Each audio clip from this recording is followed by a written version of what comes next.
আসসালামু আলাইকুম ফ্রেন্ডস, সবাই কেমন আছেন?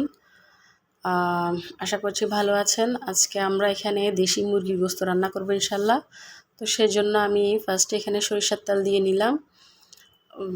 সরিষার তেল যত ভালো হবে গোশত রান্না তত মজা হবে।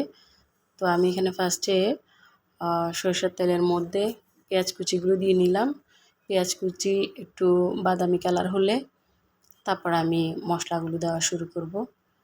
দেখছেন আমি এখানে পেঁয়াজগুলো খুব ভালোভাবে বাদামি কালার করে নিলাম।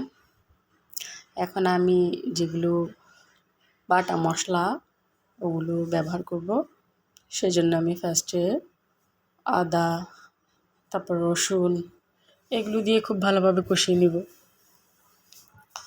তো আদা রসুন এগুলো আসলে আমরা ব্লেন্ডিং করি, বেটে নিতে পারলে আরও ভালো। আসলে এখন তো আর কেউ ওরকম বাটে না, আমরা সবাই তো ব্লেন্ডিং করার চেষ্টাই করি। যেভাবে পারেন সেভাবেই করে নেবেন। এখন এখানে আদা রসুন দিয়ে খুব ভালোভাবে এগুলোকে কষিয়ে নেব। তারপর আমি পাউডার মশলাগুলো এখানে ইউজ করব। দেখছেন আমি খুব ভালোভাবে এগুলো কষিয়ে নিচ্ছি। মশলা যত ভালোভাবে কষানো হবে, আমি সবসময় এই কথাটা বলি, মশলা খুব ভালোভাবে কষালে রান্নাও খুব ভালো হবে।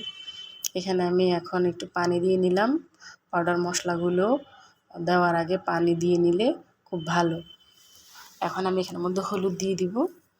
হলুদ গুঁড়া দিয়ে কিছুক্ষণ নেড়ে নেব। হলুদ দেওয়ার সময় একটু সাবধানতা অবলম্বন করতে হয়, একটু বেশি হয়ে গেলে কালার খুব বাজে লাগে, সেজন্য পরিমাণ মতো দিতে হয়।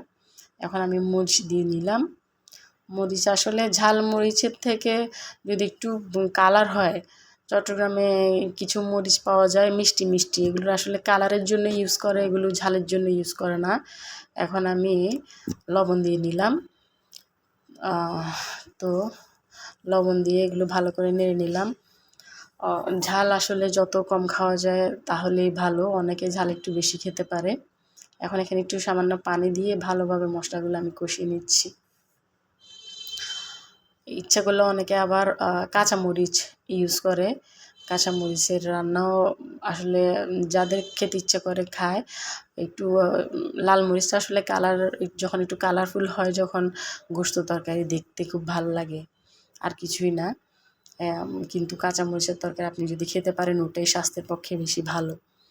এখন আমি এখানে গোশতগুলো দিয়ে নিলাম, দেশি মুরগির গোশত।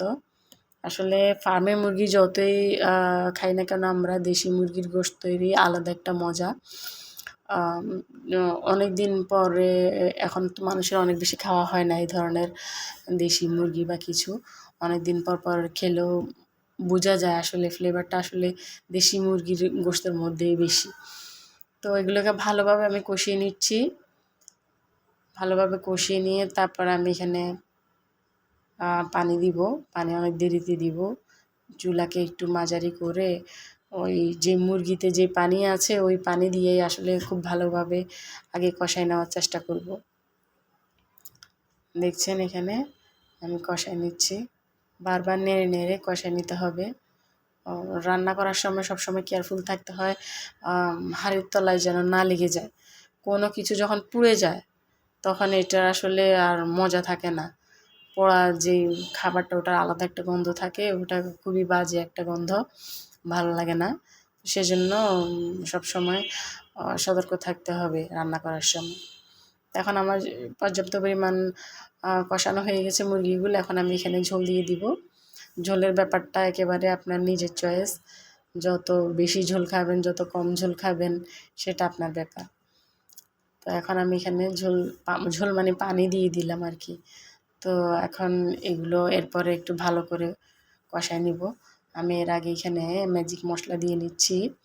ম্যাজিক মশলা মানে হচ্ছে গরম মশলা। আসলে ম্যাজিক মশলা এই জন্যই বলা, আমার এখানে একটা ভিডিও আছে, আপনারা দেখে নিতে পারেন। সব ধরনের মশলা দিয়েই গোশতের জন্য আমি একটা মশলা তৈরি করে থাকি, সেই জন্য এটাকে আমি ম্যাজিক মশলাই বলি। আবার বেশিরভাগ গোশত রান্নার মধ্যেই এই মশলাটাই আমি ইউজ করি, আপনারা খেয়াল করবেন। তো এখন এখানে সেই ম্যাজিক মশলাটাই দিয়ে নিলাম, আর কিছুই দিতে হবে না। এখন শুধু একটু ঝোলটা একটু ঘন হয়ে গেলে আমার রান্না কমপ্লিট হয়ে যাবে। আপনারা এভাবে রান্না করে দেখতে পারেন। দেখবেন খুব ভাল লাগবে। আর আমার যে মশলার ভিডিওটা ওইটাও দেখে নিতে পারেন। যে কোনো ধরনের গোশত রান্নার সময় ওই মশলা অল্প পরিমাণ দিয়ে নিলেই অনেক ভালো হয়। একবার সে মশলাটা তৈরি করলে আপনি সারা বছর যে কোনো গোশত রান্নার সময় আর কোনো টেনশন থাকবে না। যে কোনো গোশত রান্নাতে আপনি সেই ম্যাজিক মশলাটা ইউজ করতে পারবেন। আমার রান্না প্রায় কমপ্লিট। আমি আর ঝোল আর বেশি ঘন করব না, এতটুকুর মধ্যে আমি নিয়ে নিব। আমি সার্ভ করে আপনাদেরকে দেখাচ্ছি কেমন হয়েছে। আমার কাছে এই ধরনের ছোট ছোট মুরগিগুলো খেতে খুব ভালো লাগে। বেশি বড় মুরগিগুলোর গোশত কেমন শক্ত শক্ত হয়ে যায়, ভালো লাগে না। এক মুষ্টি পরিমাণ যেই মুরগিগুলো আছে ওগুলো সবসময় খাওয়ার চেষ্টা করবেন। ওগুলো আসলে খেতেও মজা, পুষ্টিকর। আসসালামু আলাইকুম ওয়া রাহমাতুল্লাহ।